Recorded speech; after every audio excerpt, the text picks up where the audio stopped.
1971 সালে মুক্তিযুদ্ধে এ দেশে চারিদিকে যুদ্ধ যুদ্ধ যুদ্ধ।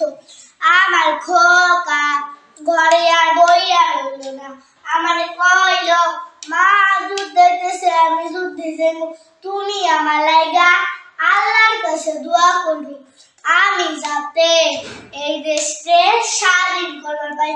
আমি খোকারে কইলাম, খোকা তুই কি কস?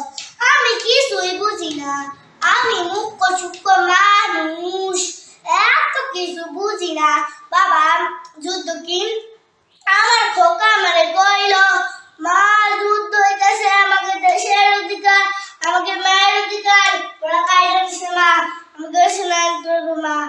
আমি খোকার কথা হই না খুশি হইয়া গেলাম, বললাম যা বাপ যা, আমার